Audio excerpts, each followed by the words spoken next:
Hello intellectuals. इस book summary में हम सीखेंगे कि एक इंडेक्स फंड क्या होता है, म्यूचुअल फंड्स और इंडेक्स फंड में बेटर कौन है, और क्या हमें इंडेक्स फंड को ज़्यादा प्रीफर करना चाहिए। एक आम आदमी को म्यूचुअल फंड के बजाय इंडेक्स फंड में पैसा क्यों लगाना चाहिए। वैसे क्या आपको पता है कि वॉरेन बफेट को इस प्रिंसिपल पर इतना भरोसा है कि उन्होंने प्रोटेजे पार्टनर्स नाम की कंपनी से $1 मिलियन की शर्त लगा ली थी कि हेज फंड्स इंडेक्स फंड से ज़्यादा रिटर्न नहीं दे सकते। आप में से बहुत लोग सोच रहे होंगे कि हेज फंड इंडेक्स फंड क्या भला है, तो चिंता मत कीजिए, हम ये सब इस समरी में एक्सप्लेन करने वाले हैं। ये आपकी लाइफ की सबसे इंपॉर्टेंट समरी हो सकती है, इसलिए इसे ध्यान से और पूरा देखिएगा। पहले हम आपको इंडेक्स फंड, फंड मैनेजर और म्यूचुअल फंड के बारे में बताएंगे। देखिए, जब भी एक कंपनी बनती है तो उसे ग्रो करने के लिए पैसा चाहिए होता है। पैसा इकट्ठा करने का एक तरीका ये है कि वो कंपनी कुछ हिस्सा शेयर में कन्वर्ट कर सकती है। मान लीजिए कि कंपनी का 10% 1 लाख शेयर में बदल दिया जाए, तो इसका मतलब यदि कोई इन 1 लाख शेयर को खरीद लेता है तो वो कंपनी का 10% मालिक बन जाता है। अब जाहिर सी बात है कि इन शेयर को बहुत सारे लोग खरीदते हैं, पर बहुत ऐसे भी लोग हैं जो अच्छी कंपनी नहीं ढूंढ पाते जो बैंक के इंटरेस्ट रेट से ज़्यादा रिटर्न दे। ऐसे लोग फंड मैनेजर के पास जाते हैं जिसे इन सब कंपनियों के बारे में नॉलेज होती है। ये लोग ऐसी कंपनी ढूंढने में माहिर होते हैं जो फ्यूचर में अच्छा रिटर्न दे सके।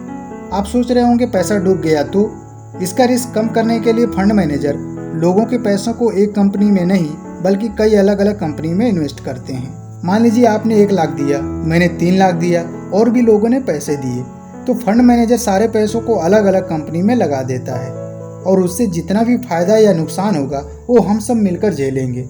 इसे ही म्यूचुअल फंड कहा जाता है। इंडेक्स फंड भी कुछ म्यूचुअल फंड की तरह होता है, लेकिन इसमें पैसा फंड मैनेजर की मर्जी की कंपनी में नहीं बल्कि पहले से बनाए गए कुछ रूल्स के बेसिस पर पैसा लगाया जाता है। जैसे अगर हम अमेरिका की बात करें, उसका इंडेक्स फंड S&P 500 है, तो हमारा सारा पैसा टॉप 500 कंपनियों में उनके मार्केट कैप के हिसाब से लगाए जाते हैं। वैसे ही इंडिया में निफ्टी 50 नाम का इंडेक्स फंड है, यानी अगर हम इस इंडेक्स फंड में पैसा लगाते हैं तो हमारा सारा पैसा टॉप 50 कंपनियों में उनके मार्केट कैप के हिसाब से लग जाएगा। इसी प्रकार हर देश का इंडेक्स फंड होता है। और यदि बात करें हेज फंड, तो इस प्रकार का इन्वेस्टमेंट लिक्विड एसेट्स में होता है जो बहुत कॉम्प्लेक्स ट्रेडिंग होती है, क्योंकि यहाँ शॉर्ट सेलिंग, लेवरेज और डेरिवेटिव्स का यूज किया जाता है। इस बुक में जॉन ने यह बताया है कि कोई भी म्यूचुअल फंड लॉन्ग रन में किसी भी इंडेक्स फंड को मात देकर आगे नहीं निकल सकता, इसलिए हमें अपना पैसा हमेशा इंडेक्स फंड में ही लगाना चाहिए। आइए जानते हैं कि उन्होंने ऐसा क्यों कहा। हम सब जानते हैं किसी भी कंपनी के शेयर की वैल्यू कभी बढ़ जाती है तो कभी घट जाती है। तो जॉन का कहना है कि ऐसा 2 कारण से होता है। पहला तो है उस कंपनी की अर्निंग, यानी कंपनी असल में कितना प्रॉफिट कमा रही है। अगर अर्निंग बढ़ेगी तो शेयर का भी दाम बढ़ना चाहिए, और अगर कम होती है तो शेयर का दाम भी गिरना चाहिए। लेकिन असल ज़िंदगी में ऐसा नहीं होता है। शेयर के दाम पर अलग अलग चीज़ों का काफ़ी असर पड़ता है। लोगों का इमोशन का भी बहुत असर होता है। इस इमोशन को P/E रेशियो से मेजर किया जा सकता है, यानी प्राइस टू अर्निंग रेशियो से। आइए पहले इसे समझते हैं।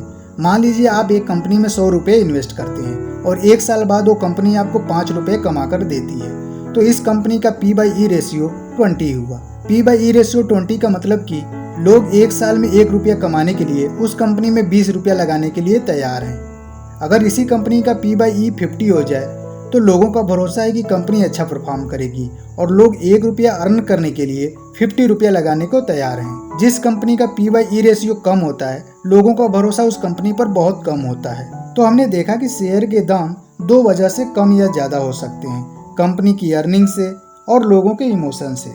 लेकिन लॉन्ग रन में P/E रेशियो से ज़्यादा फर्क नहीं पड़ता, क्योंकि कंपनी की असली वैल्यू उसके अर्निंग पावर से डिसाइड होती है। How most investor turn a winners game into a losers game. Imagine कीजिए कि एक स्टॉक मार्केट है जो कभी ज़्यादा रिटर्न देती है और कभी कम, लेकिन एवरेज में हमें 50 साल के लिए 8% रिटर्न देती है।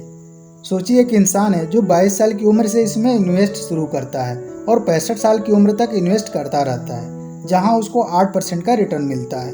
अब इसके बजाय म्यूचुअल फंड में इन्वेस्ट करे तो फंड मैनेजर उससे 2.5% ले लेगा, जिसके कारण हर साल उसका रिटर्न 5.5% का हो जाएगा। अब अगर ये इंसान एक ही बार में 1,50,000 साल के लिए 5.5% पर इन्वेस्ट करता है तो उसे फाइनल रिटर्न 14 लाख मिलेगा। लेकिन इतना ही पैसा अगर वो बिना किसी फंड मैनेजर के इन्वेस्ट करता तो उसे फाइनल रिटर्न 46 लाख मिलता। यानी पहले केस से 300% ज़्यादा। स्टॉक मार्केट में एक कहावत है कि जितना ज़्यादा मोशन होगा रिटर्न उतना ही कम होगा, यानी हम जितनी बार फंड से पैसा निकालते हैं हमें उतनी बार गवर्नमेंट को टैक्स देना पड़ता है। ऐसे फंड्स जिन्हें एक्टिवली मैनेज किया जाता है उसमें शेयर्स बार बार खरीदे और बेचे जाते हैं। अब आप सोच रहे होंगे कि ऐसा क्यों? ऐसा इसलिए क्योंकि जब फंड मैनेजर को लगता है कोई दूसरी कंपनी अच्छा परफॉर्म कर सकती है तो वो पुरानी कंपनी का शेयर बेचकर आपका पैसा नई कंपनी में लगा देता है। लेकिन अगर हम इंडेक्स फंड में इन्वेस्ट करते हैं तो ऐसा नहीं होता। आइए एक एग्जाम्पल से समझते हैं। जान बताते हैं पिछले 25 सालों में इक्विटी फंड का एवरेज रिटर्न 10% रहा, जबकि अमेरिका के इंडेक्स फंड का रिटर्न 12.5% रहा है। अब जो म्यूचुअल फंड है जिन्हें बड़ी एक्टिवली मैनेज किया जाता है, इसमें बार बार शेयर खरीदे और बेचे जाते हैं, जिसकी वजह से इन्वेस्टर को एवरेज 1.5% टैक्स देना पड़ता है, जिसकी वजह से फंड का रिटर्न 8.5% रह जाता है, जबकि इंडेक्स फंड में टैक्स 0.6% के करीब है। ये रेट इसलिए कम है क्योंकि इस इंडेक्स में शेयर ज़्यादा खरीदे बेचे नहीं जाते, इसलिए इनका रिटर्न 11.7% के करीब आता है। मतलब यदि कोई 1 लाख रुपए 25 सालों के लिए म्यूचुअल फंड में इन्वेस्ट करता तो उसे अंत में 6,17,000 रुपये ही मिलेंगे, लेकिन इंडेक्स फंड में 14,90,000 मिलेंगे, यानी कि म्यूचुअल फंड वालों को करीब 8,37,000 रुपये कम मिलेंगे। तो अब मुद्दे पर आते हैं कि हमें किस फंड में पैसा लगाना चाहिए। जान कहते हैं कि घास के ढेर में सुई मत ढूंढो, बल्कि पूरा घास ही खरीद लो। अब इसे स्टॉक मार्केट के कंटेक्स्ट में बोले तो अगर हम उन कंपनियों को ढूंढने में लगे रहेंगे जो इंडेक्स फंड को बीट कर सकती हैं और उससे ज़्यादा रिटर्न दे सकती हैं तो ये तो एक लूजर्स की गेम हुई। इसके बजाय ऐसी कंपनीज में इन्वेस्ट करना चाहिए जो पहले से टॉप पर हैं। इन शॉर्ट, अपने देश का इंडेक्स फंड ही खरीद लें। जान एग्जाम्पल देकर समझा रहे हैं। पिछले 36 सालों में 355 नए म्यूचुअल फंड आए थे, लेकिन उनमें से 223 म्यूचुअल फंड बंद हो गए, यानी 2/3 से भी ज़्यादा। इतना ही नहीं, जो बचे उनमें से 60 ने इंडेक्स फंड के मुकाबले काफ़ी खराब परफॉर्म किया और केवल 24 ने अपने इन्वेस्टर को इंडेक्स फंड से ज़्यादा प्रॉफिट कमा कर दिया। असल में इन 24 में से भी ज़्यादातर म्यूचुअल फंड्स ने शुरू में ही अच्छा परफॉर्म किया जब उनका फंड साइज छोटा था। इस तरह अंत में सिर्फ 3 ऐसे म्यूचुअल फंड थे जो बंद नहीं हुए और इंडेक्स फंड को बीट कर पाए। मीन्स 1% म्यूचुअल फंड भी लॉन्ग टर्म में इंडेक्स फंड को मात नहीं दे सके, और ये पता लगाना फंड मैनेजर के लिए भी पॉसिबल नहीं है। तो क्या ये कॉमन सेंस नहीं है कि अगर सिर्फ 1% म्यूचुअल फंड ही इंडेक्स फंड को बीट कर पाते हैं तो क्यों ना पैसा इंडेक्स फंड में ही इन्वेस्ट किया जाए। बात घूमकर वहीं आ गई कि घास के ढेर में सुई मत ढूंढें, बल्कि पूरा घास ही खरीद लें। Focus on the lowest cost fund. तो अब हम जानते हैं कि अगर आप किसी एक्सपर्ट या मैनेजर से इन्वेस्ट की टिप लेते हैं तो उन्हें आपको फीस भी देनी होगी। किसी भी म्यूचुअल फंड की सबसे बड़ी कॉस्ट होती है एक्सपेंस रेशियो।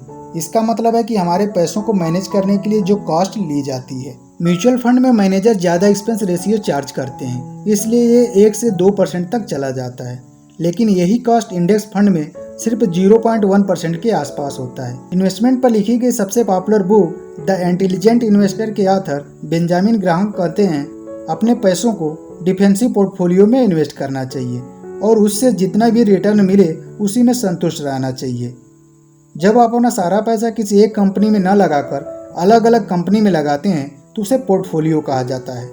अक्सर रिस्क कम करने के लिए ऐसे शेयर में पैसा लगाया जाता है जो ज़्यादा रिटर्न तो नहीं देते, लेकिन उनमें पैसा डूबने का खतरा काफ़ी कम होता है।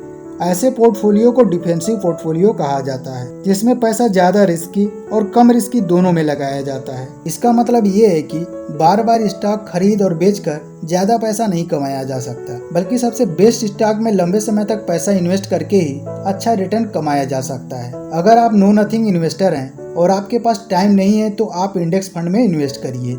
इसके लिए आप यूट्यूब पर वरुण मल्होत्रा के चैनल पर विजिट अवश्य करिए, जहां आपको इंडेक्स फंड के बारे में और विस्तृत जानकारी मिल जाएगी। साथ में सभी कंफ्यूजन दूर हो जाएंगे। लिंक डिस्क्रिप्शन में दिया हुआ है। मेरा बस एक ही उद्देश्य है कि आप अपना इनकम का सोर्स बढ़ाएं और आई क्वाड्रेंट से भी इनकम करें। यदि आप क्वाड्रेंट के बारे में नहीं जानते तो आई बटन पर क्लिक करके वीडियो अवश्य देखें। तो अब मेरी मुलाकात आपसे नेक्स्ट वीक होगी। तब तक के लिए जय हिंद।